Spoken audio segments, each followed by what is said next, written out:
So we are recording and hello there. So today we have Dylan Bridger here, an email marketing consultant.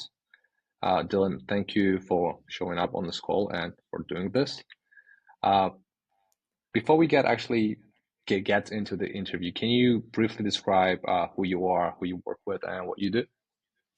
Yeah, sure. Thanks for having me, Gio. So I offer email marketing consulting services for mostly for like course creators, people who sell courses online. So they hire my company to put together their emails, send them out, and we the way I sort of work is getting compensated on a performance only basis, so Hmm. that the client takes no real risk, and we kind of do a revenue share of Mm, the profits that we bring to the table. So that's hmm. a very short summary. Hmm. And actually, that's one of the things that I liked about you the most, the fact that you already knew how powerful a great offer can be, and you already had that in place. It really helped us get the results that we are going to talk about in this video. But before we actually got started, did you what was your client acquisition strategy? Where did you get your leads from? Can you walk us through that? Yeah, for sure. So when I first started the company like 3.5 or so years ago, it was cold email from Mm, day one. But it was a very manual approach. I would literally like go to websites, contact forms, fill out my little pitch and send it. Like I mm, was just doing it really scrappy, right? And sure enough, even doing it like really poorly, it worked. I mm, got, some of my best clients early on from that. So that kind of got the prime the pump. And then what I decided kind of like a year or so into my journey was to just start publishing content on mostly mm, on Twitter, what is now X, and mm, a little bit on LinkedIn as well. And just sort of started sharing ideas, and mm, eventually over time that became another client acquisition channel. So I've been fortunate over the past kind of 2 years or so to have a lot mm, of some combination of like word of mouth through my content efforts, and mm. also just direct response client acquisition Yeah. through content. So I've dabbled in other things. I've done some paid ads and stuff like that, but I Mm-hmm. would say, yeah, kind of general word of mouth referrals and cold email or outbound are the big ones. Mm-hmm. Okay. Because I remember I met you on X for the first time. Yeah. That's where we initially connected, so to say. And like during that time, were you also actively sending cold emails, or did you have that on post?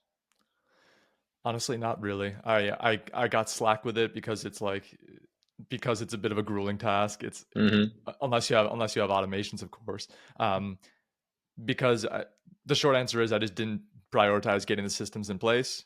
Hence what Mm-hmm. led me to hiring you. But so instead, what I would do is I would be so busy with kind of client fulfillment that I wouldn't be able to find time to actually grow the business and work on the business, and that ends up being a really negative feedback loop, because you'll have Mm-hmm. a big run up of revenue with a bunch of client projects, and then all of a sudden it comes crashing down the Mm-hmm. next month because you haven't been promoting your business as much as you should be. So when I saw Mm-hmm. enough of these sort of boom and bust cycles, I said, okay, it's time for me to get serious, to invest in having a bit more of a predictable baseline, and that's what eventually led Mm-hmm. me to reaching out to you. Mm-hmm. Mm-hmm. And that's something I hear quite often, by the way. The fact that either if they're not doing active promotion of their business, and if it's mostly through the referrals, the companies often have, the feast or famine months where sometimes it's going all well, sometimes like nothing is happening. Uh, but like before we work together, do you remember? I know you don't have to give the exact number, but approximately how many calls you were booking for your business on a monthly basis from content referrals? Yeah, it was very sporadic and frankly pretty low for a couple of reasons. Like, one, because I wasn't really pushing it all that much. Another thing, in fairness, like the very nature of my business model, um, Hmm. I like to have like a smaller roster of clients that I can dedicate a ton of care and attention to Hmm. for a number of reasons, and like what that means is, so I'm kind of playing a bit of more of the lifetime value game than the Mm-hmm. average order value game of just stacking a bunch. So as a result of that, it was like I've been really optimizing for developing a really good service, which like Mm-hmm. now I believe I definitely have. So kind of now moving forward, things are systemized such that if I did want Mm-hmm. to start stacking more and more, it'd be more doable. But to answer your actual question in terms of like lead volume and stuff like that, it was Mm-hmm. low. I mean, we're talking like embarrassingly low. Probably I don't know, maybe maybe a lead or so every other week. You know, a Mm. call. So, you know, sometimes it would be a bunch at once, but Yeah. and then among those, they weren't always qualified either, right? Mm-hmm. So I sort of got lucky for my first year or two, just like by happenstance, I did Mm-hmm. okay, and then only in the past year or so has that picked up, and you know, Mm-hmm. some of that was result of your work. So I think that Mm-hmm. answers your question. Yeah, it sure does. And so, what was the moment that you decided, okay, maybe I have to invest or like hire somebody to do cold email for me? Yeah, it's a funny story actually. I haven't told you this or anyone, Mm-hmm. but I was thinking about it this morning before this call. The moment was actually through a journaling exercise I was doing, where I basically looked at the past. I guess at this point it was probably like 2 years of data Mm-hmm. in terms of like lead flow and then lifetime value, customer acquisition, and I just Mm-hmm. said like which marketing channel has generated the the largest value and the largest volume of clients, and sure enough it was cold email, even though I'd only Mm. kind of like done a really not much of an Okay. effort myself. So I said, okay, so if that's happening just kind of by accident, and Mm-hmm. meanwhile, you know, I know that I can't like, or right now I'm choosing not to outsource my content. I want to own that. So I Mm-hmm. said, so last year, I think in 2023 it was, I figured maybe I'll invest in paid ads and do that because I was Mm-hmm. looking for something scalable that didn't necessarily require my time. Yeah. And like that did okay. I got like at the time I was selling a different offer, like a coaching service. And in fairness, it worked well for that. But I wasn't able really to crack paid ads for my full done for you Mm-hmm. service, probably partially just due to resource constraints. I didn't have a massive budget to allocate towards it at the time. So I said, Mm-hmm. if I could take that same budget that I would have put towards paid ads and instead hire someone such as yourself Mm-hmm. to do what I know for a fact based on my historical data is proven to work, Mm-hmm. then maybe that's the better play. So what I did Mm-hmm. was I had, you know, a budget that I was going to dump on paid ads, and I said, if I just give this to Geo instead Yeah. and hope for the best, and sure enough, as I'm sure we'll get to, that Mm-hmm. decision paid off. Yes, sir. And because when we started working together, I remember you also had, as you mentioned, some of the calls that you were getting before were not really qualified. Uh, and I guess that's due to because you're on performance basis, obviously you want to work only with clients who actually have maybe a certain amount of email size, right? And etc. So throughout our working process, because like how satisfied were you with the quality of leads that you were getting? Very satisfied. So like normally I don't have the numbers. I wish I did because it would be Hmm. interesting. But I can just tell you intuitively because I keep really close count of this kind of stuff. Like there's like the before geo percentage of, Hmm. you know, per 10 calls, how many are qualified, and it was Hmm. some number X. And then there's the after geo Hmm. ratio. And like my hunch is just based on instinct. I think it was probably like it could have been twice as good in terms of Hmm. like, you know, and that what that showed up as is like higher Hmm. close rates, showed up as like less people I had to say no to. It even showed up Hmm. as like, again, as we'll get to, but it showed up also as like such a quick increase in demand that I Hmm. was able to be more choosy, and I actually ended up turning down a couple of the leads that you sent my way, Hmm. which was nice because usually it's the other way around for service providers, right? It's like if anything, you It's know, true. so yeah, the lead quality was definitely there, and I assume that's because, well, one, you listened to me very closely when I described who I was looking Hmm. for, and secondly, I think it speaks to your technical prowess in figuring out how to push the buttons Hmm. to find that to find those people, and that was entirely your work. So Hmm. it was good. Beautiful. Because I remember that you as you mentioned right now, you are more focused on like maximizing your LTV, like working with less clients rather than like too many. So I think we only ran like two campaigns, I would say. It was for about a month or 40 days, something like that, right? And well, the numbers I have right here is we booked on average like 10 calls throughout, uh, let me see. Actually, the first 8 calls we booked within the first 10 days, and then we had to lower the volume, right? Yeah. Uh, and You out of like, yeah, you did too good a job too quickly. yeah. No, I mean, I usually don't want to take the full credit for it because obviously you had an amazing offer and case studies which like complemented each other. And that's what I actually always tell to my other clients that, okay, I can send emails on your behalf, but if you don't have other fundamentals of your business in place, there's not really much we can do. So I really respect that fact. And like out of like within like 30, 40 days that we ran the campaigns, do you have the data on how many deals you've actually signed from the leads that we generated for you? Yeah, if memory serves me, and I checked it a couple weeks ago, but I think it was like around 3 or 4 contracts Mm-hmm. signed, like from Mm-hmm. you sparking that initial response completely cold through me Mm-hmm. having a signed contract in hand. There was like 3 or 4 Mm-hmm. new clients Mm-hmm. right from your efforts. And yeah, I think it Mm-hmm. was like literally a month. It was definitely wasn't 2 months. So yeah, so I was very happy with that.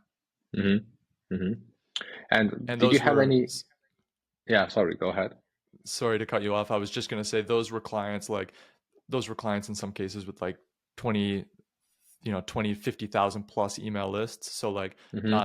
not necessarily small clients. So I think that's worth calling out because Mm-hmm. it'd be easy to get kind of like maybe some really beginner companies or something, but these were notable Mm-hmm. clients. Mm-hmm.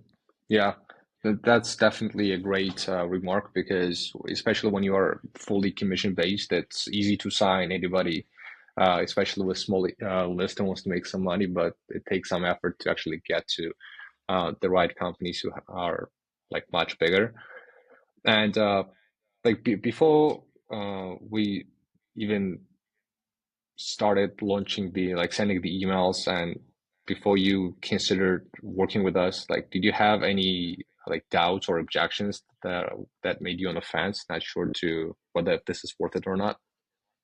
Yeah, for sure. And like I've told you this, so I'm happy to just broadcast it again. Hmm. Like I think what it was I kind of yeah, I sort of knew who you were. I could see that you liked some of my Hmm. content on Twitter and on LinkedIn. And there was one day I think I posted something on LinkedIn and you kind of liked it, and then I Hmm. just happened to look through to your profile totally randomly, and I was like, oh, you know what he does. I was compelled by the fact that you did kind of, or at least at the time, I'm not sure what you're doing today, but there was the Hmm. performance basis on your offer as Hmm. well. So I was like, okay, that's cool. I respect that. Um, so I remember kind of just looking around your website and stuff. I was like, okay, he's doing a decent job at selling his own service, so that's probably a green Hmm. flag. So then, but inevitably, I was like, okay, everyone says they can get X leads a month and promise to see the Hmm. moon, right? So I was like, okay, is he trustworthy? So I actually called someone on the phone that I knew personally, who I'd hired actually Hmm. previously for a separate project with regards to cold email. Hmm. Um, and I asked him, I was like, I didn't share your identity or anything, but I said, I'm speaking with Hmm. this guy, don't really know him super well. He's promising this, and just shared some details about you just to get like an expert opinion from someone that I Hmm. knew was in the space. And he was kind of like, it sounds good. Like, you'll give it a try, but like you won't know until a little bit of time. So I was like, okay. So it wasn't like a resounding, like, yes, this sounds legit. But then I Hmm. saw your case studies, kind of like the one we're filming right now. Yeah. And I saw like a wide variety of people on those case studies, all kind of repeating the same sort of thing. So I was like, okay, that's a good, like, for someone to come on a video like this and like give a testimonial. Hmm. Like I personally don't take this lightly. Like, I'm putting my name on the line, Hmm. endorsing you here. And I'm sure that the others, it was the same way. So I was like, okay, that's a Hmm. good sign. And then the other detail that actually I've never mentioned to you that I think is worth calling out here is that I very transparently voiced Mm-hmm. my concerns to you during the sales process. And Mm-hmm. you took the time to record like a quick Loom video, walk me through those concerns, prove to me why those, wouldn't be concerns. But at every step of the way, it was very low pressure. It was very Mm-hmm. non-pushy. And that just resonated with the way I do business too. So I figured, what was the worst case scenario? And yeah, and then I decided, what, Mm-hmm. if I don't try it now, like when will I try it? So I decided to take a leap of faith, and we're still working together today in various Mm-hmm. capacities today. Mm-hmm. So the gamble was worth it. Yes, it was. Beautiful. So, okay, just the last few questions for people watching this is, let's say if somebody wants to work with us and they're on the fence, is there anything that you would tell them, try to, yeah.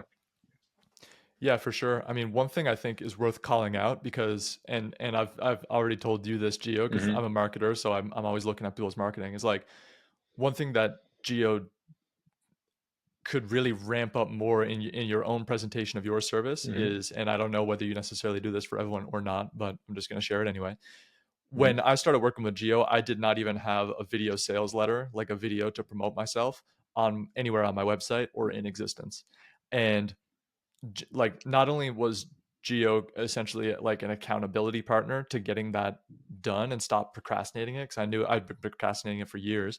Um, but he also gave me a structure to like, you also gave me a structure to put that Mm-hmm. together and get it done correctly and gave me some guidance. And honestly, even if you booked me 0 calls and you Mm-hmm. just helped me with that, I still think the relationship would have been worthwhile Mm-hmm. based on that because even outside of the scope of our relationship, that same video sales letter that you generously helped me create essentially has increased my lead generation rates elsewhere. So it's Mm-hmm. kind of one of those rising tides lift all boats, and there was some things like that. So that's just something I would say as like there's a lot of little hidden generous bonuses about working with Mm-hmm. you that I don't think you'd necessarily know just from looking at your page or going through your sales Mm-hmm. process. So sort of brace yourself for someone that goes above and beyond is one thing I would say. And the other thing is just like there's not a whole lot of risk with working for you. Like sure there's a little bit of I mean even if Mm-hmm. you were going to do it yourself, you'd have to pay for the tech fee, you'd have to do this and that. The difference is, Mm-hmm. you will handle all that hassle for someone like me so that we don't have to worry about Mm-hmm. it and do a good job and you're there at every step of the way. So Mm-hmm. I would say my temperament is I'm an extremely skeptical and hesitant buyer. That's sort of my profile for better Mm-hmm. or worse. Yeah. So for what that's worth, I think the fact that I went through and felt like I had a good out well, I did have a good outcome. Um, I I would definitely encourage others to test it. And the truth is, I mean, Geo, this you might not want to hear this, but the truth is Mm-hmm. that if things don't go as planned, you can always end the partnership and go a different way, Mm-hmm. right? Obviously, you don't want to do that, but the truth is that that is an option, and that was the case in Mm-hmm. the agreement that you sent over. So I just think there's very little risk for at least giving it a shot because I'm Mm-hmm. confident once someone gives it a shot, they'll be pleasantly surprised like I was. Mm-hmm. I appreciate those words. Means a lot. And I also like what you mentioned is obviously I want my clients to actually, well, I mean, we can book them calls, but they want need to convert those calls into deals, right? So things like video sales letter is a lot of people I speak with, they don't have it on the website, and it drastically increases the call booking rate if done right. And I mean, it was the case in your situation. So, and I also really enjoyed working with you because you kind of understand the business, like how things work, how offers work, how you have to market. So it was a really pleasant partnership, which is the reason why we are still working together to this day and in some other aspects. But yeah, I mean, this was everything that I want to talk about. Once again, thank you a lot for showing up. And yeah, You're welcome, Gio. There's one more thing I'd like to add that just dawned on me, if I may, and you can hmm, edit it sure, out if sure, you don't want to. sure. Yeah. So I appreciate the kind words, by the way, but it just dawned on me. another thing about cold email is like I know that cold email inherently has a bad rap among a lot of people, and for Hmm. good reason. I get it. Like no That's one, true. few people like receiving cold emails. So like if that happens to be your hang up, I just want to voice that like Gio did a good job at um he did a good job at like walking me through, because inevitably like it's not always perfect. If you're sending a certain volume of emails, you're going to have some Hmm. people, like a cost of doing business is there's going to be a small percentage no matter what who might not like receiving the email and stuff like this, right? So Hmm. that's kind of the nature of cold email. But Geo did a really good job at kind of like reassuring that, reassuring best practices on how to respond and how to navigate those Hmm. situations, that if you were doing this by yourself or with an agency that maybe didn't care about that as much, that could cause you a stressful situation. So I think just Hmm. being with you, where you have experience and you have the sort of callous is required to navigate those situations with grace. I think that in itself is another value add, unique to working with you, because I felt really Hmm. okay in those situations because of how you helped me sort of work through those one or two situations that Hmm. inevitably were bound to Yeah. to arise, and that realistically might arise for you too. But it is what it is. Hmm. Yes. And that's completely natural, as you mentioned. Whenever you're doing any sort of interruption marketing, whether it's a cold calling, like cold DMs, cold email, whatever it is, you'll have some people who'll be upset, but that does not really mean that uh, your people do not like your offer. It's just some people had a bad day that had to uh, reflect on your message. So that's nothing personal. Yep, absolutely. So thanks Gio again for the great work. Thank you. Thank you, Dylan. Have a great one. You too.